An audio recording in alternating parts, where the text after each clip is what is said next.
సొంతంగా సార్ నేను నా పిల్లల్ని చిన్న పిల్లల్ని ఎమ్మట పెట్టుకొని వచ్చి నేను ఖమ్మం జీవి మాల్లో పని చేసుకుంటూ నేను శ్రీరామ్ ఫైనాన్స్ అని ఇంకా మిగతా ఫైనాన్స్లో నేను ఫైనాన్స్ తీసుకొని ఒక 10 lakhs పెట్టి నేను ఇల్లు కట్టుకున్నాను సార్. నేను వెళ్ళి కూడా 6 నెలలు అవ్వలేదు సార్ నా ఇంట్లోకి నిర్దాక్షిణ్యంగా కూల్చేశాడు సార్. తెల్లవారుజామున మాకు కనీసం పిల్లగాళ్ళు ఎగ్జామ్ రాసే హాల్ టికెట్స్ తీసుకోవడానికి కూడా మాకు అవకాశం ఇవ్వలేదు సార్. దారుణంగా మాకు ఇంటి సామాన్లు నష్టపోయాము, ఇల్లు నష్టపోయాము, రోడ్డును పడ్డాము.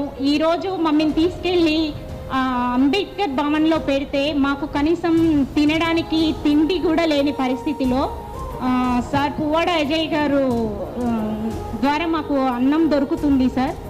వాళ్ళు కూడా పట్టించుకోకపోతే మా పరిస్థితి ఏంటనేది కూడా మాకు అర్థం కావట్లేదు. అది ప్రభుత్వ ల్యాండ్ అయితే కాదు సార్, అది భూదాన ల్యాండ్ కాబట్టి మాకు హక్కు ఉందని మేము అనుకుంటున్నాము. మాకు హక్కు ఉంది సార్, ఎందుకంటే అది వినోబాబా గారు మాకు నిరుపేదల కోసం ఇచ్చింది. ఈరోజు మీకు అర్హత లేదు అని దౌర్జన్యంగా తీసేసుకోవడం అనేది అన్యాయం సార్. మాలాంటి పేదల పొట్టలు కొడితే గవర్నమెంట్ కూలిపోతుంది సార్, నాశనం అయిపోతుంది. నేనైతే చెప్తున్నాను, ఎందుకంటే ఎంతో కష్టపడి కట్టుకున్న ఇల్లు సార్. నేను ఈరోజు చెట్టు కింద ఉండే పరిస్థితి వచ్చింది.